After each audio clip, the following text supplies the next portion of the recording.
नमस्कार, मैं हूं संजय शर्मा। आप देख रहे हैं 4 PM न्यूज़ नेटवर्क। तो बीती रात है, जो रात बीती है, उस रात को भारतीय जनता पार्टी के बड़े से बड़े नेता सो नहीं पाए।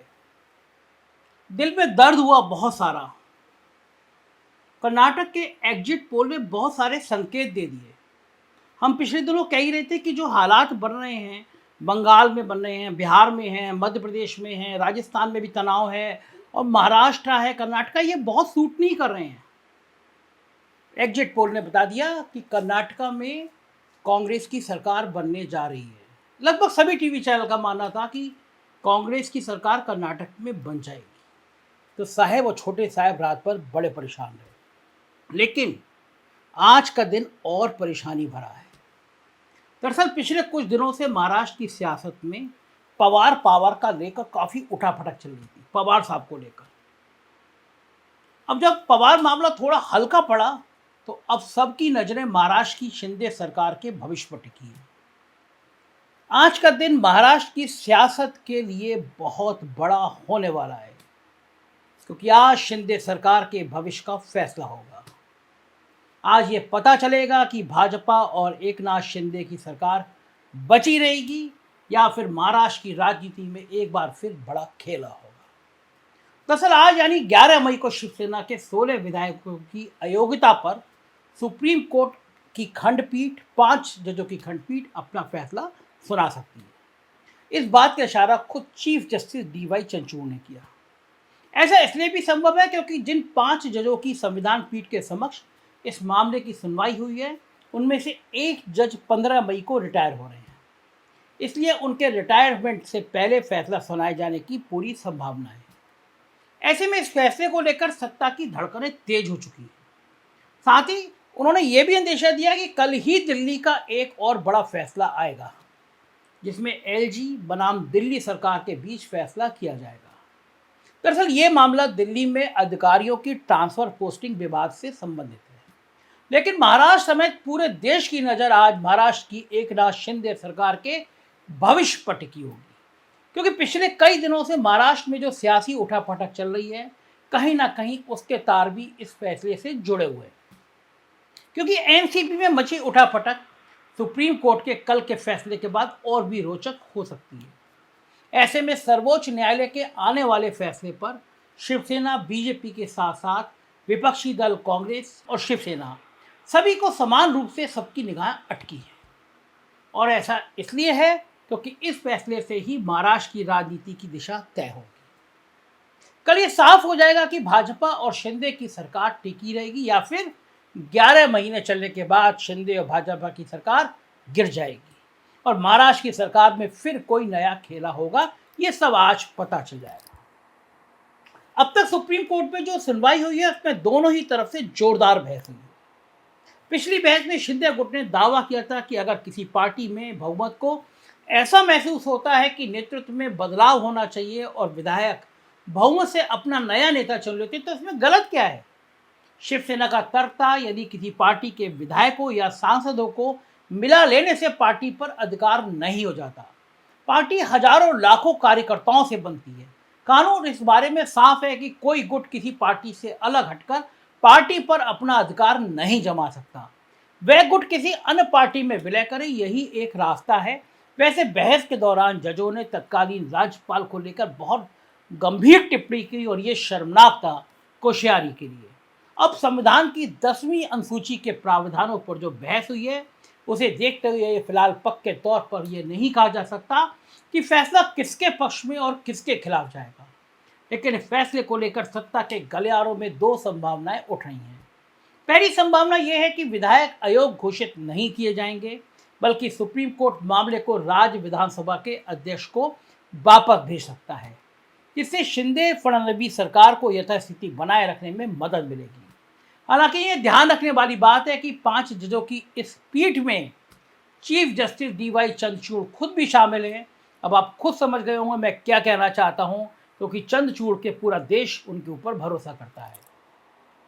वहीं दूसरी संभावना ये जताई जा रही है कि कोर्ट की ओर से शिंदे समेत 16 विधायकों को अयोग्य ठहरा दिया जा सकता है और अगर ऐसा होता है तो मुख्यमंत्री एकनाथ शिंदे को तत्काल प्रभाव से अपने पद से इस्तीफा देना पड़ेगा, जिसके बाद राज्य में नई सरकार के गठन का विकल्प खुल जाएगा और यहीं पर शुरू हो जाएगा महाराष्ट्र की सियासत में एक नया खेला।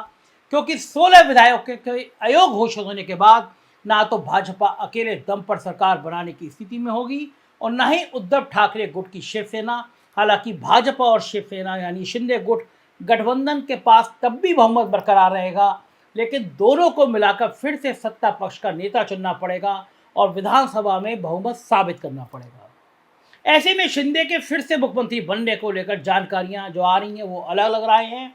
कुछ का कहना है कि सुप्रीम कोर्ट से अयोग्य घोषित किए जाने वाले विधायक अगले 6 साल तक चुनाव नहीं लड़ पाएंगे। वहीं कुछ का कहना है कि ये फैसले पर निर्भर करेगा। अगर सुप्रीम कोर्ट ने अपने फैसले में ऐसा नहीं कहा तो शिंदे फिर से मुख्यमंत्री बन सकते हैं। हाँ, इसके लिए उन्हें फिर से मुख्यमंत्री पद की शपथ लेनी पड़ेगी और 6 महीने के भीतर विधानमंडल के किसी एक सदन का सदस्य चुनकर आना होगा। साथ ही देखने वाली बात होगी कि खुद पूरी स्क्रिप्ट को लिखने वाली भाजपा का क्या एक बार फिर पीछे वाली सीट पर बैठकर स्टीयरिंग को कंट्रोल करेगी, लेकिन इसमें ही खेला होने की संभावना है। और अगर कोई खेला होता है तो ऐसे में एक बार फिर राज्य में किंग मेकर की भूमिका में नजर आएंगे शरद पवार और उनकी पार्टी एनसीपी। वहीं पिछले कई दिनों से लगाए जा रहे कयासों को देखते हुए ऐसी स्थिति में एक बार फिर भाजपा की नज़र कुछ घंटों के अपने साथी अजीत पवार पर होगी, क्योंकि इस बात की संभावना जताई जा रही है कि अजीत पवार भाजपा के साथ जा सकते हैं।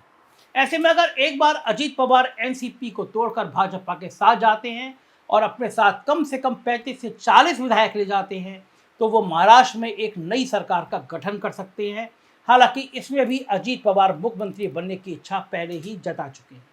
ऐसे में क्या एक बार फिर भाजपा अपनी ही गाड़ी में पीछे वाली सीट पर बैठकर गाड़ी को कंट्रोल करना चाहेगी या नहीं, ये देखने वाली बात होगी। या फिर संभावना इसकी भी है कि अजीत पवार एनसीपी में रहें और एक बार फिर एनसीपी, कांग्रेस और शिवसेना उद्धव गुट निर्दलीय विधायकों के साथ मिलकर कुछ नया खेला करें।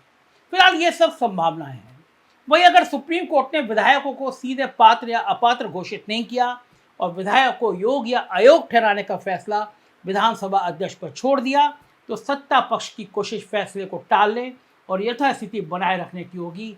चूँकि विधानसभा अध्यक्ष सत्ता पक्ष के हैं और उनके निर्णय लेने की कोई समय अवधि निश्चित नहीं है, इसलिए ऐसा करना सत्ता पक्ष के लिए सहज है। एक संभावना यह भी है कि अब इस मामले की सुनवाई 5 सदस्यीय पीठ कर रही है। अगर सुनवाई करने वाली संविधान पीठ के सदस्यों में फैसले को लेकर कोई गतिरोध या मतभेद होता है तो पूरा मामला 7 जजों की संविधान पीठ को भी सौंपा जा सकता है। ऐसे में मामला आगे बढ़ जाएगा और शिंदे की कुर्सी बची रह सकती है। वहीं अगर सुप्रीम कोर्ट ने फैसला उद्धव ठाकरे को छोड़ने वाले 16 विधायकों के पक्ष में सुनाया तो उद्धव ठाकरे फैसले के खिलाफ सुप्रीम कोर्ट में पुनर्विचार याचिका दाखिल कर सकते हैं, लेकिन इसका सरकार पर कोई असर नहीं पड़ेगा क्योंकि तब 2024 के चुनाव आ जाएंगे और भाजपा शिंदे की सरकार गिरते लड़खड़ाते हुए आगे बढ़ती रहेगी। फिलहाल तो ये सारी संभावनाएं कयास हैं। महाराष्ट्र की सरकार का क्या होगा ये तो फैसले आने के बाद ही पता चलेगा, लेकिन मैं बता दूं वर्तमान समय में भाजपा शिंदे सरकार को कुल 288 विधायकों में से 165 का समर्थन प्राप्त है। ऐसे में 16 विधायकों के अयोग्य घोषित होने पर भी गठबंधन के पास 149 विधायक रहेंगे, जो बहुमत के लिए जरूरी 145 के आंकड़े से ज़्यादा है। यहाँ यह भी याद रखने वाली बात है कि एकनाथ शिंदे पिछले साल जून में शिवसेना के 56 में से 40 विधायकों को लेकर बागी हो गए थे। इसके बाद शिंदे ने बीजेपी के साथ सरकार का गठन किया था और 30 जून को सीएम पद की शपथ ली थी। इसमें से 16 विधायकों के खिलाफ शिवसेना सुप्रीम कोर्ट में चली गई थी। शिवसेना ने याचिका दायर करके मांग की थी कि उन 16 विधायकों की विधायकी रद्द की जाए। शिंदे सरकार असंवैधानिक तरीके से बनी है, इस सरकार को अवैध घोषित किया जाए। बता दें कि ठाकरे गुट की ओर से शिंदे गुट के खिलाफ 4 याचिकाएं दायर की गई।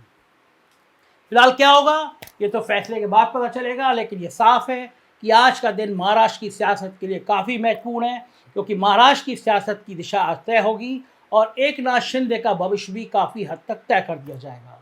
फैसले से पहले सांसद संजय राउत ने कहा आज फैसला होगा कि ये देश संविधान से चलता है कि नहीं, देश में लोकतंत्र जीवित है कि नहीं।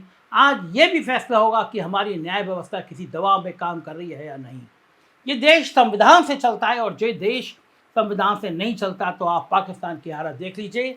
हम चाहते हैं कि देश संविधान से चले, हमारी न्याय व्यवस्था स्वतंत्र रहे। महाराष्ट्र विधानसभा अध्यक्ष राहुल नार्वेकर ने कहा कि मौजूदा राज्य सरकार के पास बहुमत है, चाहे कोई भी फैसला है। मेरे स्पीकर बनने के बाद यह सरकार बहुमत परीक्षण में सफल रही है। वहीं ठाकरे गुट के नेता आदित्य ठाकरे ने कहा, हमें न्यायपालिका पर पूरा भरोसा है, संविधान का पालन करने से ही देश को फायदा होगा। महाराष्ट्र के बीजेपी प्रमुख चंद्रशेखर ने दावा किया कि सत्तारूढ़ शिवसेना बीजेपी गठबंधन जरूरत पड़ने पर 288 सदस्यीय विधानसभा में 184 से अधिक वोट हासिल करके बहुमत साबित कर सकता है। उन्होंने यह भी कहा कि सुप्रीम कोर्ट के फैसले सुनाए जाने से पहले टिप्पणी करना अदालत की अवमानना के समान है। फिलहाल शिंदे, भाजपा और उद्धव ठाकरे गुट समेत महाराष्ट्र के सभी पॉलिटिकल पार्टियों की नजरें सर्वोच्च न्यायालय के चीफ जस्टिस DY चंद्रचूड़ की अध्यक्षता वाली पीठ के फैसले पर टिकी है। ऐसे स्थिति में महाराष्ट्र के सभी राजनीतिक दलों के लिए लाइन बिल्कुल सटीक बैठ रही है। यही रात अंतिम और यही रात भारी। कल की रात गुजर चुकी, आज का दिन कैसा होगा ये फैसले के बाद पता चलेगा। एक और जहां महाराष्ट्र की सियासत तय होगी, तो वहीं दूसरी ओर सर्वोच्च न्यायालय दिल्ली सरकार और LG विवाद पर भी फैसला सुना सकता है। यह मामला दिल्ली में अधिकारियों की ट्रांसफर पोस्टिंग विवाद से संबंधित है। दिल्ली में अधिकारियों की ट्रांसफर पोस्टिंग पर किसका अधिकार हो, इसे लेकर केंद्र और दिल्ली सरकार के बीच विवाद है। इस मामले की सुनवाई DY जस्टिस चंद्रचूड़ की अगुवाई वाली 5 सदस्यीय संविधान बेंच कर रही है, जो आज अपना फैसला सुना सकती है। दरअसल दिल्ली में वर्तमान में अधिकारियों के ट्रांसफर और पोस्टिंग का अधिकार उपराज्यपाल यानी केंद्र सरकार के पास है, लेकिन दिल्ली सरकार का कहना है कि सुप्रीम कोर्ट के एक फैसले के मुताबिक केंद्र सरकार के पास सिर्फ जमीन, पुलिस और लोकादेश यानी कानून व्यवस्था के मामले में अधिकार मिला है, इसलिए ये इन्हीं से संबंधित अधिकारियों को ट्रांसफर पोस्टिंग कर सकती है। हालांकि केंद्र सरकार ने दिल्ली सरकार को चलाने से संबंधित government of NCT of Delhi act में 2021 में संशोधन किया था, जिसके तहत उपराज्यपाल को कई और अधिकार दे दिए गए थे। अब दिल्ली सरकार ने इसी संशोधन को भी चुनौती दी है। मामले की पिछली सुनवाई में CJI चंद्रचूड़ ने कहा था कि संविधान का अनुच्छेद 73 बहुत महत्वपूर्ण है, क्योंकि ये कहता है कि समवर्ती सूची में भी केंद्र सरकार कार्यकारी शक्ति नहीं छीन सकती है। दिल्ली के संबंध में अनुच्छेद 254 राज्य सूची पर लागू होता है। आमतौर पर अनुच्छेद 254 केवल समवर्ती सूची में संसद द्वारा अधिनियमित कानून को प्राथमिकता देता है, मगर इससे कोई फर्क पड़ता है तो संसद के पास कार्यकारी मामलों की भी शक्ति है। सुनवाई के दौरान दिल्ली सरकार की ओर से कहा गया, ये सिर्फ अधिकार और शक्तियों के बंटवारे का ही विवाद या मामला नहीं है, बल्कि एक दूसरे के अधिकार क्षेत्र में दखल देने का भी मामला है। दिल्ली सरकार के पास अधिकार होने से अधिकार दिल्ली की जनता और सरकार के प्रति जवाबदेही होंगे, अधिकारी जवाबदेही होंगे। नौकरशाह सरकार और मंत्रिमंडल के प्रति जवाबदेह और जिम्मेदार होना चाहिए। इन दोनों निर्णयों पे हमारी नज़र बनी रहेगी। जो फैसले होंगे हम आपको बताते रहेंगे। आखिर में रिक्वेस्ट आपसे ये है कि हमारे एक वीडियो को आप पसंद करते हैं, हमारी पत्रकारिता को पसंद करते हैं, तो एक डिस्क्रिप्शन बॉक्स में एक मेंबरशिप फॉर्म है, इसको भर के हमारे सदस्य बनिए, हमारा साथ दीजिए। शुक्रिया, थैंक यू।